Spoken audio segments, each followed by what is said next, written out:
And now, tonight's presentation of radio's outstanding theater of thrills, Suspense. Tonight, the story of a supermarket and a young man who finds that after closing time, once the daily bustle is stilled, this very ordinary store becomes a place of danger and terror absolute. So now, with Averback as Harry, here is tonight's suspense play, Never Steal a Butcher's Wife.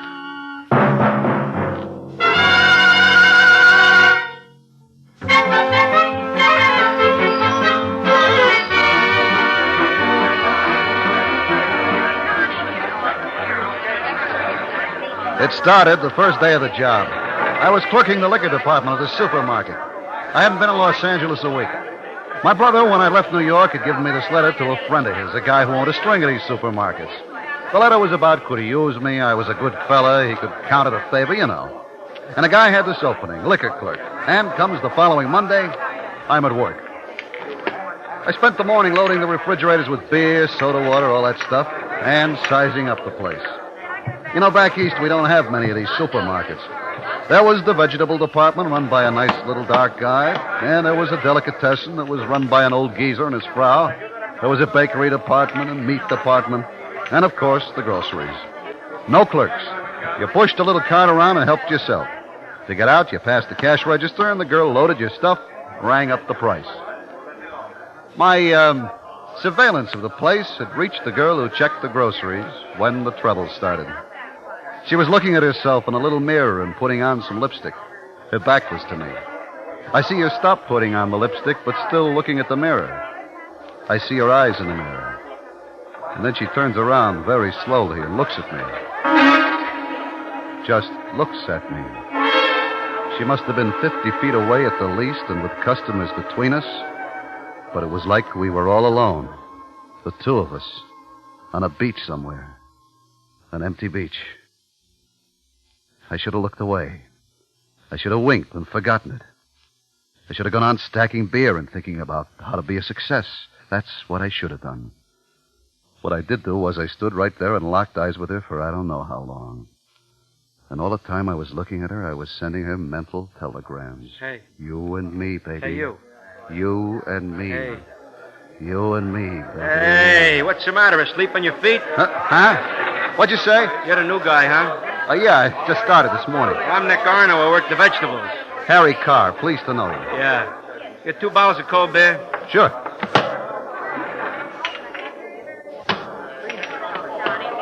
Cold as a witch's heart. Only don't open them here by the counter. You know the law. I have them out back with my lunch. Nick. What? Come here. Gal over there by the cash register. Mary? Is that her name, Mary? Yeah. What about her? That's what I'm wondering. What about her? Oh. No, Soap. She's married. You kidding? You see that big guy over there with the knife? The butcher? Yeah? You ask him if I'm kidding. Well, who's he? Her husband. Oh. See you.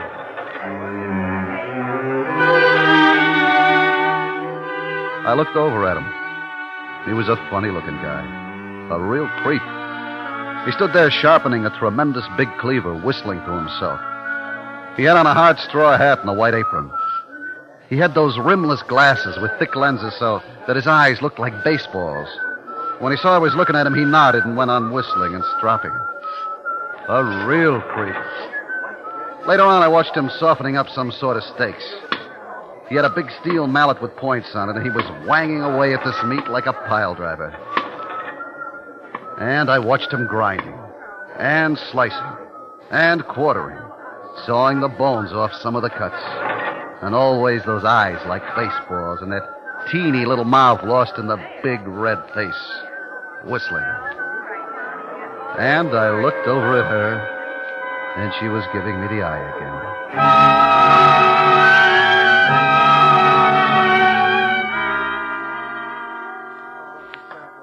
We closed at 7.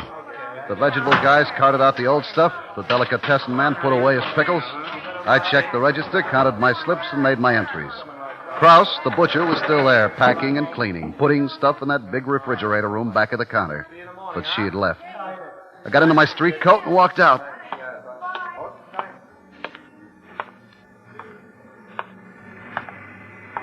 Hello. She was standing looking at the shoe display a couple of doors down from the market. I said hello. Don't you say hello wherever it is you come from? Well, sure. Hello. You taking the bus? Yeah? Which way do you go? Down to Western. Oh, I'm going that way. I'll drive you. No, I don't think you'd better. What's the matter? I wouldn't want to trouble you. No trouble. Come on. I'm parked right here. What about Mr. Krause? Oh, he'll be there an hour yet. He takes the bus. Oh. Come on. Well, come on. Don't be afraid. You're afraid of me. No, I'm not afraid of you. It's Well, then get in.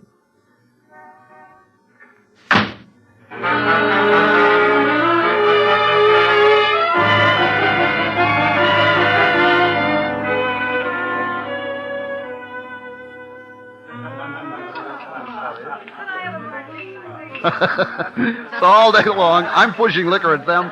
Now they're pushing it at me. Oh, you're cute, Harry. No, I mean it. You're cute. Yeah, well, so are you, baby. You really think so? Sure, baby.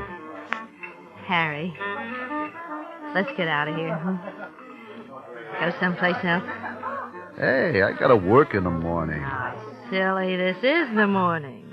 It is. Hey, Mac, what's the time? 1:45. Last call. You really think I'm cute, Harry? Well, sure, baby. But it's late. It's real late. Don't worry, sugar. Come on. I'll take you home.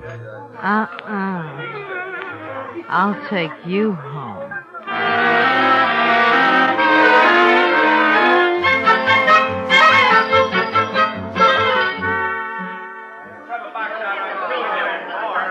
Of course, I felt lousy the next morning. I'm not much of a drinker. But she looked fresh as a daisy, smiling and joking with the customers. I didn't look over there. I didn't want to. Didn't want to think about what must have gone on between her and Krause when she got in. He didn't look happy. I knew why. I kept waiting for him to turn those baseball eyes on me. But he never did. Just went on smashing, slicing, grinding, sawing, all that.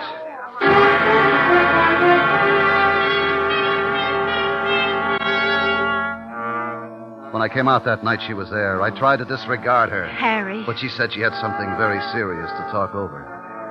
And the way she said it... Well, I got in the car again.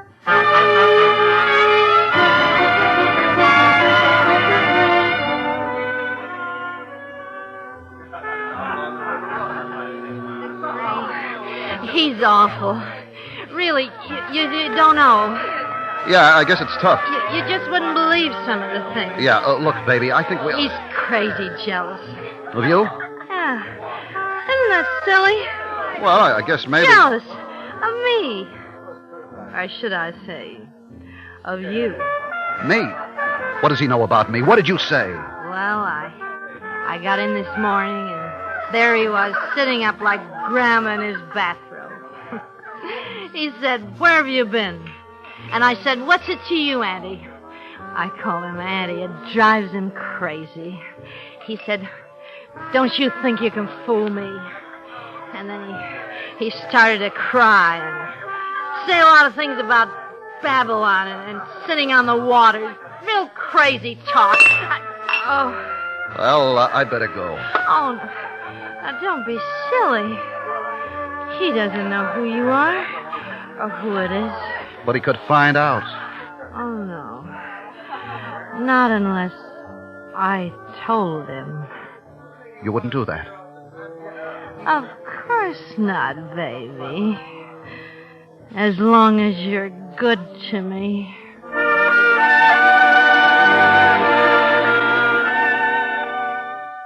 The next night, I stayed in the market. I was scared. Didn't want any more of that. I did inventory. I counted bottles. I cleaned the refrigerator. I changed the water in the soft drinks cooler. I kept busy. Across the market, Krause was moving around, cleaning up. And after a while, he took off his apron and his straw hat, and he came over. Hello, Mr. Cross. Yeah. Give me a bottle of beer. Sure thing. It's all right to drink it here? Well, sure. We're closed, ain't we? Yeah. Well, here's an opener. Thank you.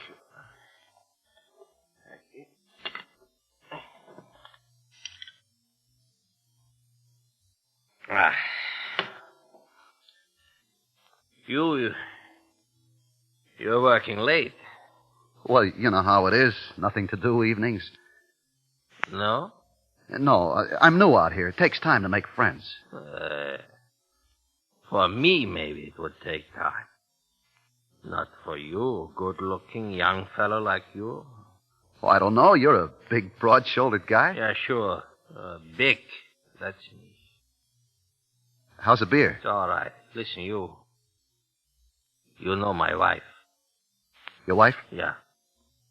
You know her. Well, yeah, isn't she the one who checks the groceries? Yeah. A very nice-looking lady. You think so? Well, of course. Well, I mean, don't get me wrong. I mean it very sincerely. A very nice, respectable-looking... Yeah, sure. Now, listen. You noticed something funny goes on there? Funny? Somebody's playing around with her. I want to find out who. With her? You wouldn't believe that, would you? No, I should say not. Listen, do me a favor, huh? Sure. What? You keep your eyes open, huh? I will, Mr. Krause. I promise you. I find that guy. I find out who he is if it takes a year. Then I do. I kill him. Good night. Good night.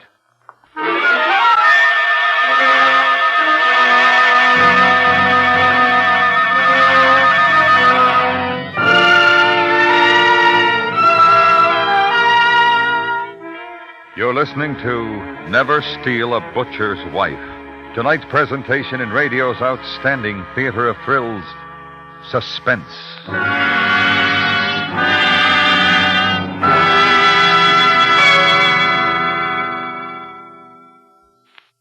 There are all kinds of tales of suspense, and you'll find an exciting one when you listen to the latest Perry Mason story on CBS Radio tomorrow.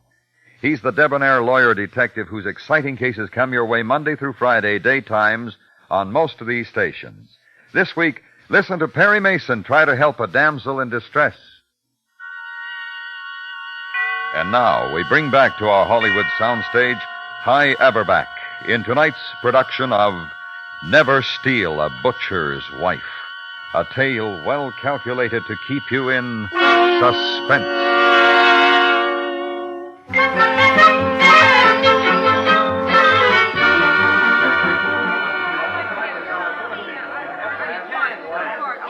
You see how it happens? You go along minding your own business, trying to be a sweet guy, and whammy, up pops the devil, the roof caves in, and there you are. The executioner's honing the axe and whistling to himself. I tell you, I was nervous. My hands were sweating and my teeth were aching. If it hadn't been for needing that job bad, if it hadn't been for that, I'd have put on my coat and hightailed it out of there butt fast. It was a situation. And Mary's looking over at me every now and then, giving me the big eyes. Yeah, the heck with you, baby. Get yourself another boy. And Krause is looking over and raising his eyebrows. Do I know who it is yet? And I'm making a long face and shaking my head. And then Nick, the vegetable man, comes over. I see you didn't understand what I told you the other day. What's that, Nick? About Mary. I told you she was a married woman. What are you talking about? I seen you, the both of you, coming out of a bar the other morning. You're nuts. Don't pull a hard face with me, Harry. I ought to tip Krause off to what's going on. Nick, be a good guy, will you? Yeah, good guy. I'm telling you, you better be a good guy and leave the butcher's wife alone if you know what's good for you. I will, Nick. I will. I swear it. It was a mistake, that's all. Yeah. So be a good guy, Nick. Forget about it, huh? This once okay, but you do it again, you get what's coming to you. Sure, Nick. Sure thing. And I'm not just talking.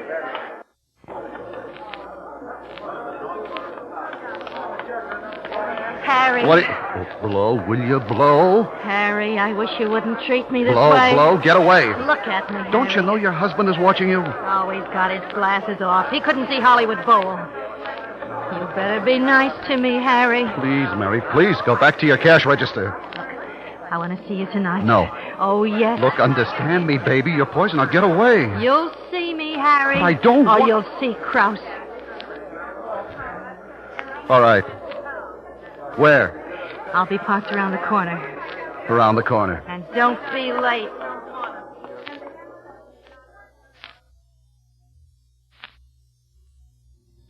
Oh, look, now stop being silly and get in. Look, can't you understand? I don't want any trouble. What are you so afraid of? Trouble! Oh, come on, baby. Let's go have some fun. Look, please, I've asked you not... What is it? Hello. I warned you. You got it wrong, Nick. Oh, no. Say, what is all this? You shut up. Don't you talk to me like that. I'll talk to you like I please, cheat. Harry! Hit him, Harry! I didn't hit him. He was looking down his nose at me, and he was a nice, wide-open target, but I didn't hit him. Because all of a sudden, I knew what I had to do, and I knew I had to do it fast. Harry, where you going, baby? I didn't turn. Nick was still back there beside the car. I went into the market.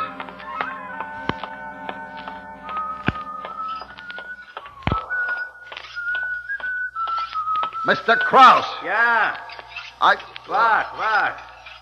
I found out. What? I can't hear you, what? I said I found out. I found out who it is.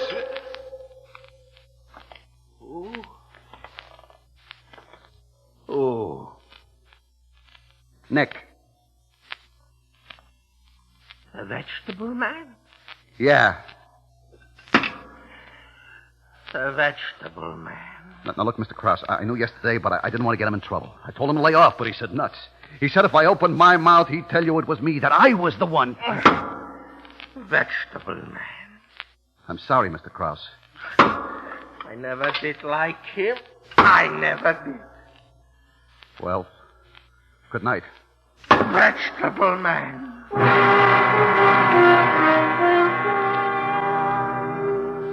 I took a fifth of old smuggler home with me. No dinner. I just lay there on the bed about 3 hours, talking to myself.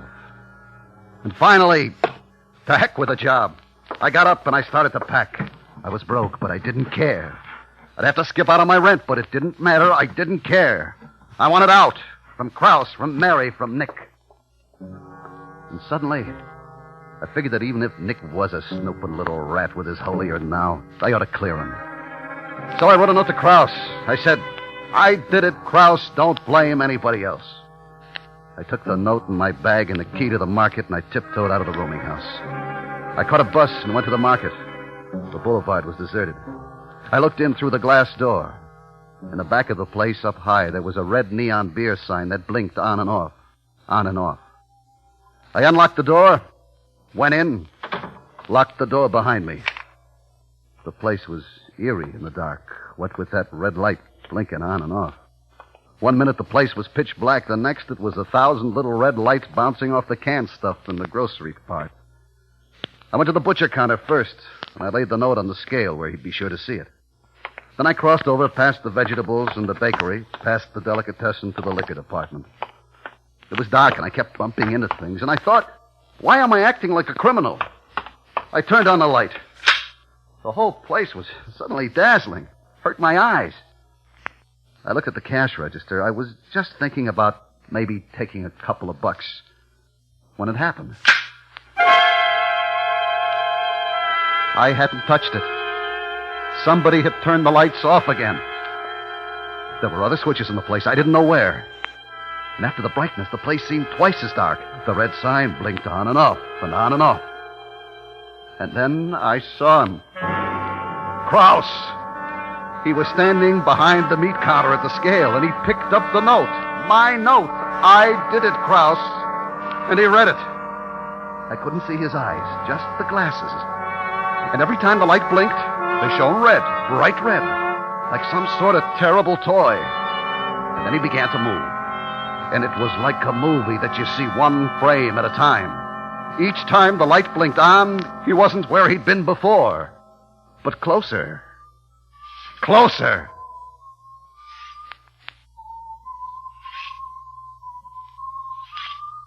Krause? Mr. Krause? Oh, no. No. No, Mr. Krause! Those red glasses kept coming at me. I edged toward the vegetables, and he moved too. I moved the other way, toward the groceries. There was a railing. I climbed over it, and I was in one of the long, narrow aisles of cans and bottles. The stuff was piled head high. I waited, hoping maybe he didn't see me. But he did. I hid behind a tower of dog food boxes. He sounded 30 or 40 feet away. I waited.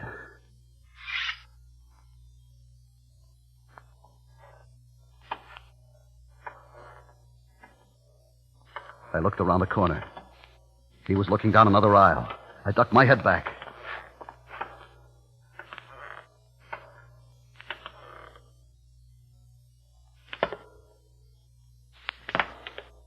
I couldn't understand that sound. I looked again.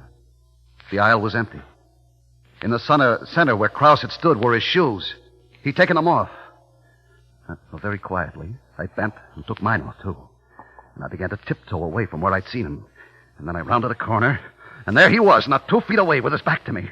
And I lost my balance, and I put my hand out to steady myself. A whole display went over. I ran. And then I was at the end of an aisle, and there was the wall, the back wall. And I turned, and he was coming straight at me. My hand touched something cold, a bottle. I grabbed it. It was ammonia. Krause, get back, Krause, or I'll blind you. Krause, I warn you, I swear I will. Krause, I've got ammonia here. I'll blind you if you come any closer, Krause.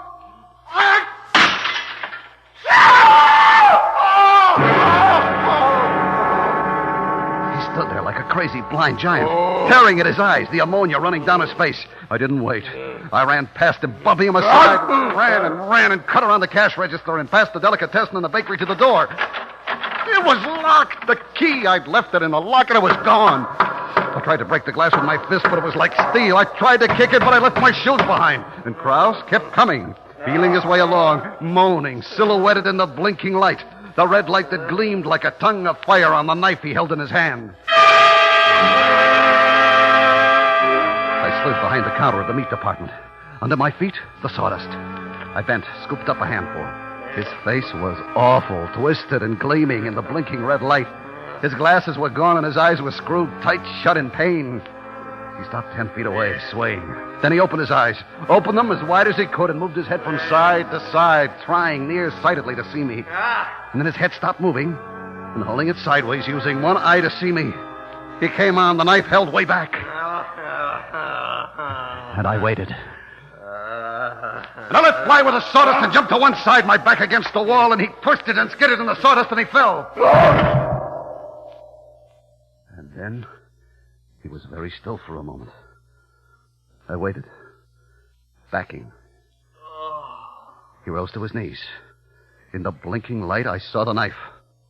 He'd fallen on it. It was sticking out of the middle of his chest. Krause! Then, very slowly, he got to his feet. One hand over the place where the knife was.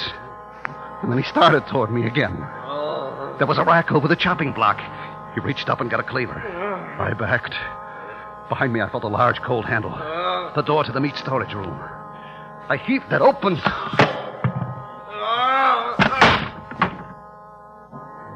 Inside, it was cold, bitter cold, and dark. In the center of the door was one small, thick pane of glass. It was clouded. I wiped it clear with my hand and looked out. Krause stood there, his face an inch from mine, looking in. And then his eyes rolled back and his face went slack and he fell out of sight.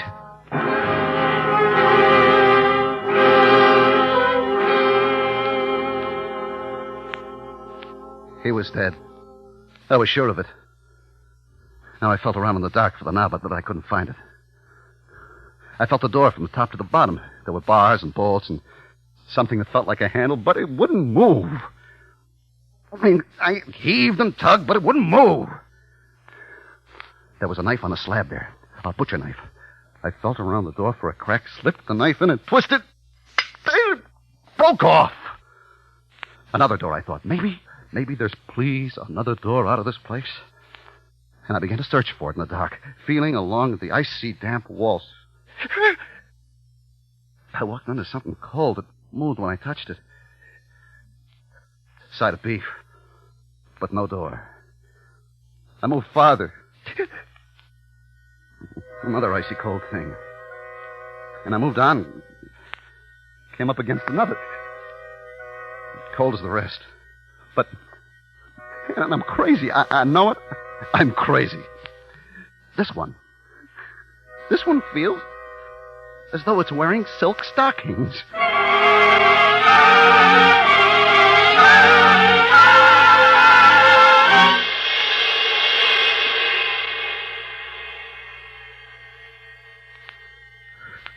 So here I am. It's awfully cold. Cold as a witch's heart. Cold as a tomb. This thing I have in my hand, this knife handle, I wish it had a blade. I know what I do, I know. But it hasn't. Anyway, I'm innocent of anything. They'll believe me. They will. There's a letter outside on the scale. It says, I did it, Krause. Don't blame anybody else. And there's my suitcase. That'll prove I meant to go away and not to cause anybody a hard time. And there's... Oh, the time goes slow. While I'm waiting and waiting and waiting, I'll tell myself the whole story again. And again. And again. It'll give me something to do, you know. Something to think about. You see, it started the first day of the job. I was clerking the liquor department of the supermarket. I hadn't been in Los Angeles a week. Now, my brother, when I'd left New York, had given me this letter to a friend of his, a guy who owned a string of these supermarkets. The letter was if I could use me, I was a good fella. He counted a favor, you know.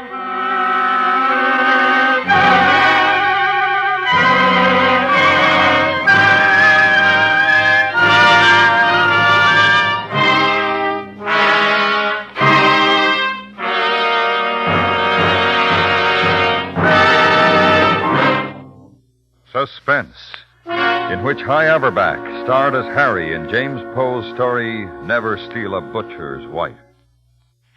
Enjoy tonight's tale of suspense. Well, there's a different kind of suspense on CBS Radio's Monday through Friday daytime serial, The Brighter Day. This week, Reverend Dennis and his family are the targets of a vindictive plot. Find out what happens. Listen to The Brighter Day tomorrow and every weekday on most of these stations.